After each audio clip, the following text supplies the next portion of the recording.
Hello friends. तो कैसे हैं आप लोग। मैं आशा करता हूं कि इस कोरोना काल में आप सभी लोग स्वस्थ होंगे। मैं आपके लिए लाया हूं 25 जीके के अति महत्वपूर्ण प्रश्न जो आपकी एसएससी जीडी भर्ती के लिए अति महत्वपूर्ण प्रश्न हैं। तो आइए पहले प्रश्न से स्टार्ट करते हैं। पहले क्वेश्चन से फर्स्ट क्वेश्चन है आपका, एक मार्क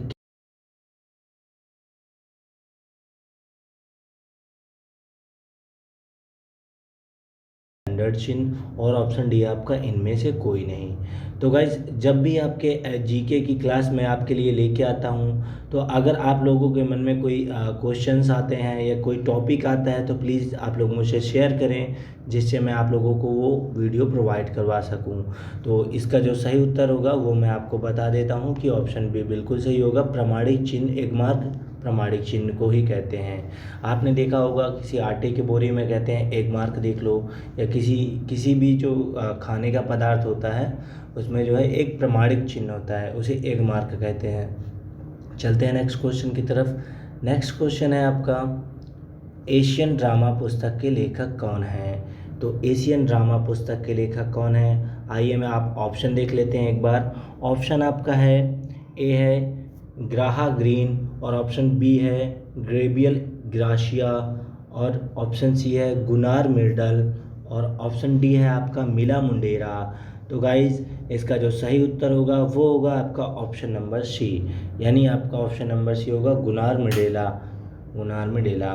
तो नेक्स्ट क्वेश्चन की तरफ चलते हैं। ये क्वेश्चन जहाँ तक मैंने आपको 2 से 3 बार करवा भी दिया है, तो इस क्वेश्चन का सही जवाब होगा। और इस क्वेश्चन का पहले तो क्वेश्चन पढ़ लेते हैं। यह प्रश्न है, संविधान कब अपनाया गया। तो ये क्वेश्चन के जवाब जहाँ तक मैं आपको 2 से 4 बार और हर दिन के पेपर में मैं सॉल्व करवा के आपको ये क्वेश्चन ज़रूर आता है। तो हर जितने भी पेपर मैं सॉल्व करता हूँ या जितने भी पेपर बनाता हूँ, तो उनमें से ऐसे 2 4 5 क्वेश्चन डाल देता हूँ जिनसे वो रिमाइनिंग हो जाए, और ऐसे मोस्ट इम्पॉर्टेंट क्वेश्चंस होते हैं जिन्हें मैं अगेन अगेन करके आपके वीडियो में लाता हूँ ताकि आप लोगों को ये याद हो सके।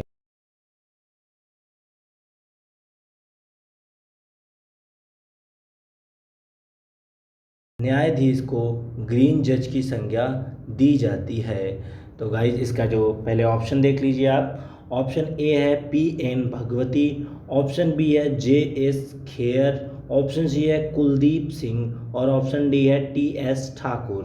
तो ये आपका इसका जो सही उत्तर होगा वो होगा आपका option number C. Kuldeep Singh Thakur जो जज थे, उनको जो है ग्रीन जज की संज्ञा दी जाती है, या ग्रीन जज की उपलब्धि दी गई थी।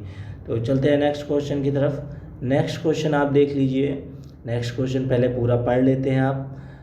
भारत की राजधानी कलकत्ता से दिल्ली स्थानांतरित हुई थी। तो जो भारत की राजधानी है दिल्ली, तो ये कलकत्ता, जब पहले ये कलकत्ता थी और आगे चल के ये जो है दिल्ली स्थानांतरित हुई। तो उस वर्ष का नाम पूछा है कि किस वर्ष जो है स्थानांतरित हुई थी। ऑप्शन आपका ए है वर्ष 1919 में, ऑप्शन बी है आपका वर्ष 1911 में, ऑप्शन सी है आपका वर्ष 1925 में, और ऑप्शन डी है आपका वर्ष 1900 में। तो गाइस इसका जो सही उत्तर होगा वो होगा आपका 1911, यानी ऑप्शन नंबर बी आपका बिल्कुल सही होगा। वर्ष 1919 में 1911 में ये कलकत्ता से दिल्ली स्थानांतरित हुई थी। चलते हैं आपके नेक्स्ट प्रश्न पे। नेक्स्ट प्रश्न है आपका, नेक्स्ट प्रश्न है माई कंट्री माई लाइफ पुस्तक के लेखक कौन है। तो गाइज इससे पहले भी मैं आपको 2 से 3 पुस्तकों के बारे में बता चुका हूँ जो कि मोस्ट इम्पॉर्टेंट पुस्तक थी, और उनके बारे में भी बताया था मैंने आपको। तो ये माई कंट्री माई लाइफ ये जो है किस लेखक की जो है पुस्तक है। तो ऑप्शन देख लेते हैं। ऑप्शन आपका है ए, ऑप्शन है आपका लाल,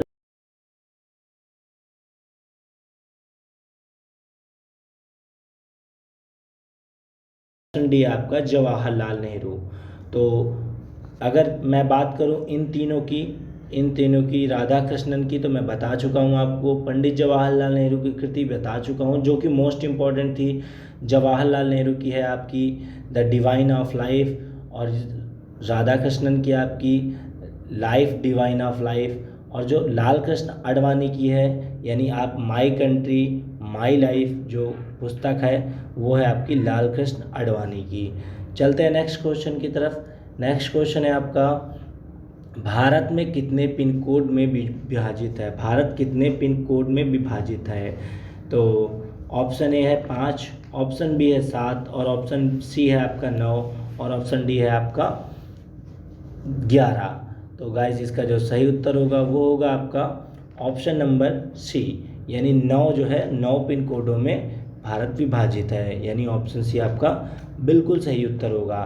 तो चलते हैं नेक्स्ट क्वेश्चन की तरफ। गाइस अगर आप लोग नोट करते हैं या नोटबुक बनाते हैं तो ये आपके लिए बहुत अच्छा होगा, क्योंकि आपके ऐसे करके जीके के धीरे धीरे जो मैं क्वेश्चन प्रोवाइड करवा रहा हूँ, तो इससे आपके कम से कम वो क्वेश्चन जो आपके पेपर में आते हैं, क्योंकि मैं सारे वीडियो आपके पेपर के ही ला के देता हूँ आपको, तो आपके पेपर के अच्छे से अच्छे क्वेश्चन आपके लिए तैयार हो जाएंगे। जो क्वेश्चन आप याद करेंगे तो वो आगे आपको जाके कहीं ना कहीं आपकी हेल्प करेंगे और किसी न किसी एग्ज़ाम में आपके लिए अति महत्वपूर्ण साबित होंगे, क्योंकि किसी ने सही कहा है कि पढ़ाई जो है कभी वेस्ट नहीं होती। तो चलते हैं नेक्स्ट क्वेश्चन की तरफ। रेड क्रॉस की स्थापना किसने की थी? तो पहले ये जान लीजिए रेड क्रॉस होता क्या है। रेड क्रॉस एक टाइप की लाइन होती है जो कि दो देशों के बीच में है। तो चल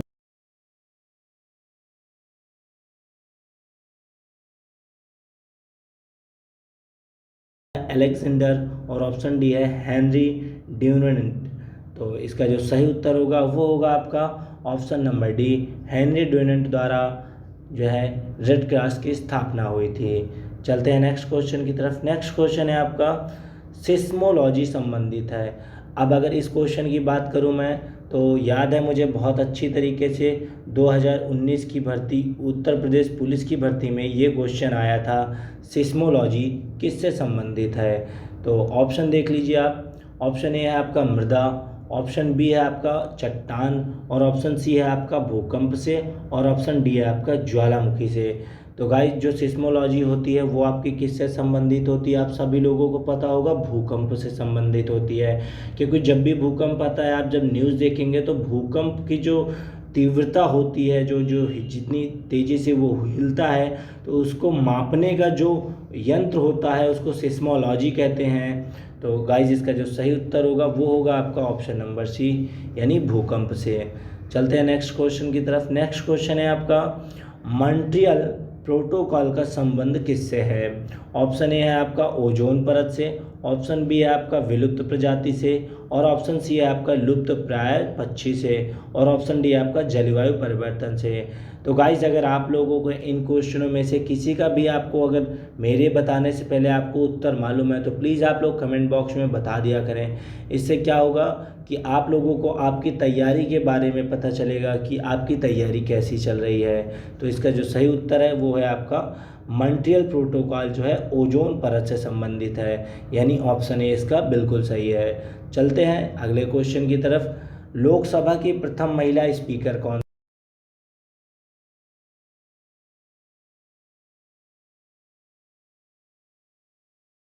पढ़ेंगे तो ये आपको मिल जाएगा। अगर आपको चाहिए तो आप मुझे एक एक बार कोई कमेंट में मेंशन कर दे कि मुझे ऐसे वीडियो चाहिए, तो मैं आपके लिए वो वीडियो भी प्रोवाइड करवा दूंगा।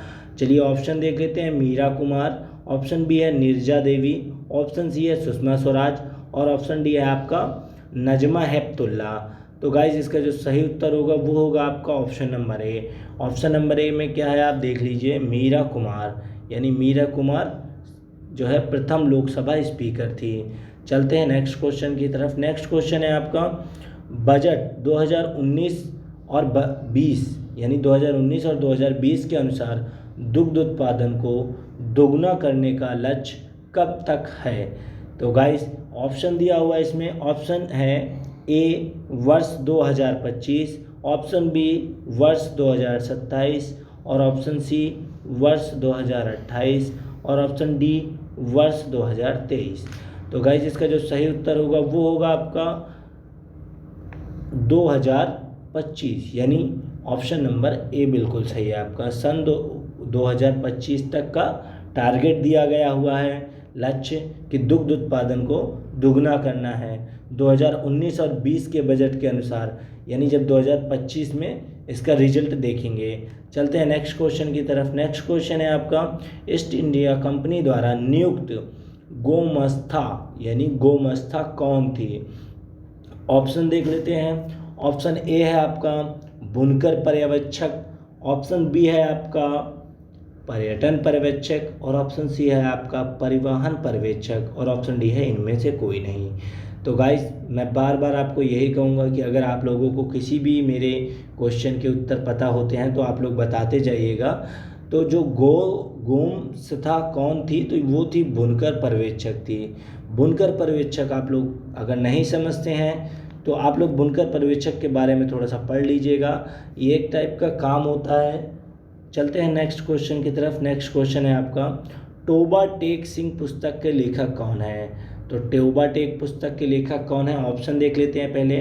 के अब्बास, ऑप्शन बी है मोहम्मद इकबाल, ऑप्शन सी है जसवंत सिंह और आपका ऑप्शन डी है शहादत हसन मंटो। तो गाइस इसका जो सही उत्तर होगा वो होगा आपका ऑप्शन नंबर डी, यानी शहादत हसन मंटो जो है ये टोबा टेक सिंह पुस्तक के लेखक हैं। चलते हैं नेक्स्ट क्वेश्चन की तरफ। नरेंद्र मोदी सरकार ने पहली बार शपथ कब ली थी?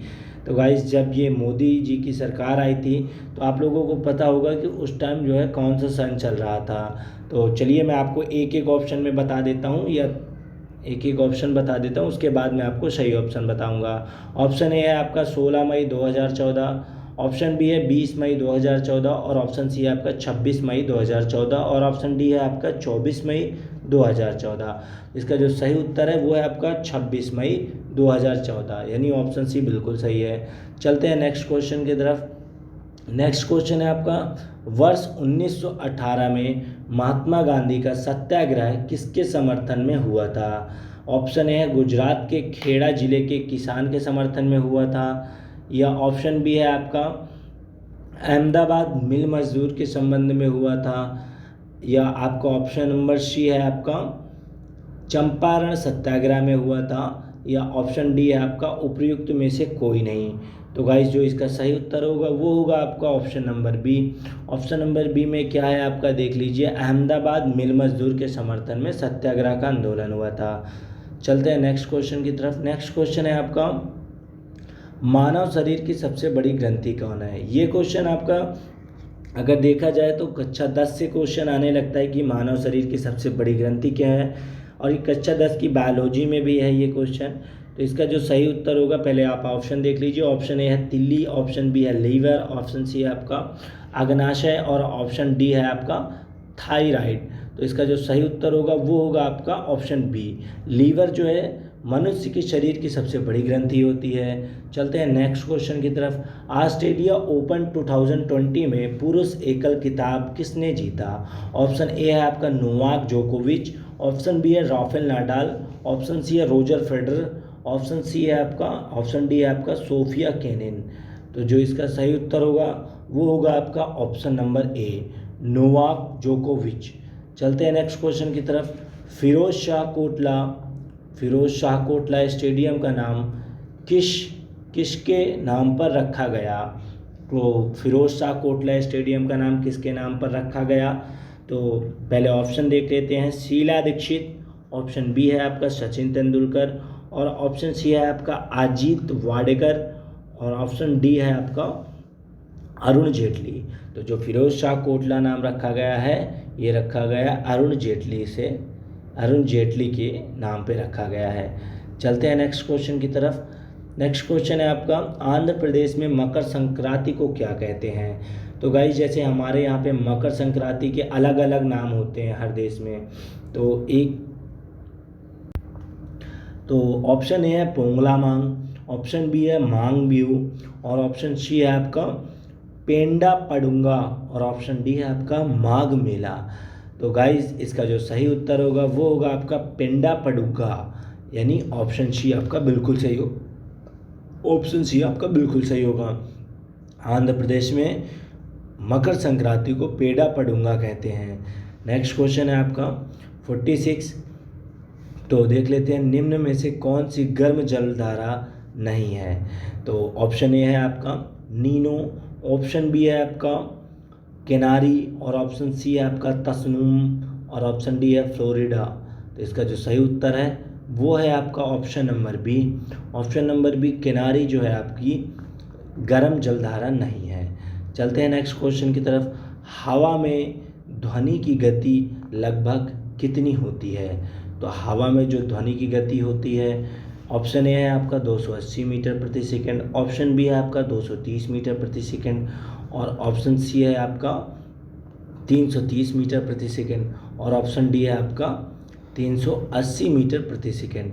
तो गाइज़ अगर आप लोगों को पता है तो प्लीज़ आप कमेंट बॉक्स में बता दीजिएगा, नहीं तो मैं बता देता हूँ कि इसका जो हवा में वायु में जो ध्वनि की गति होती है वो होती है 330 मीटर प्रति सेकंड।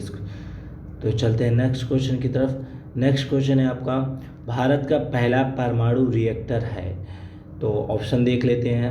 अप्सरा ए, ऑप्शन बी है एकतारा, ऑप्शन सी है स्वरूप, और ऑप्शन डी है आपका भारत। तो इसका जो सही उत्तर है वो होगा आपका अप्सरा, यानी ऑप्शन नंबर ए आपका बिल्कुल सही है। चलते हैं नेक्स्ट क्वेश्चन की तरफ। नेक्स्ट क्वेश्चन है आपका अफ्रीकी भाषा मुख्यतः बोली जाती है।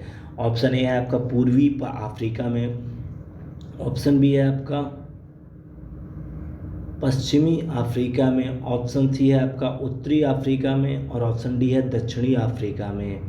तो इसका जो सही जवाब होगा वो होगा आपका ऑप्शन नंबर बी, पश्चिमी अफ्रीका में जो है, पश्चिमी अफ्रीका में अफ्रीकी भाषा बोली जाती है, पश्चिमी अफ्रीका में अफ्रीकी भाषा बोली जाती है। तो चलते हैं नेक्स्ट क्वेश्चन की तरफ। नेक्स्ट क्वेश्चन है आपका, ये आपका ऑप्शन नंबर बिल्कुल सही है। चलते हैं नेक्स्ट क्वेश्चन, ये आपका लास्ट क्वेश्चन है। मौलिक अधिकार किस भाग में निहित है? तो जहाँ तक ये क्वेश्चन आपका वेरी मोस्ट इम्पॉर्टेंट क्वेश्चन है, और इस क्वेश्चन को मैं ऑलरेडी 2 से 3 बार करा चुका हूँ। तो गाइस ये आपका मौलिक अधिकार किस भाग में है? ऑप्शन ए है आपका भाग 1, ऑप्शन बी है भाग 2, और ऑप्शन सी है आपका भाग 3। तो इसका जो सही उत्तर होगा वो होगा आपका ऑप्शन नंबर सी, मौलिक अधिकार जो है भाग 3 में मेंशन है। तो गाइस ये आपके थे आपके आज के 25 मोस्ट इम्पॉर्टेंट क्वेश्चंस जीके के, जो कि आपकी एसएससी जीडी के लिए मोस्ट इम्पॉर्टेंट है। तो चलिए guys, thank you so much, thanks for watching my video guys. और अगर आपको जैसा भी लगा हो लाइक एंड सब्सक्राइब जरूर कर दीजिएगा गाइस।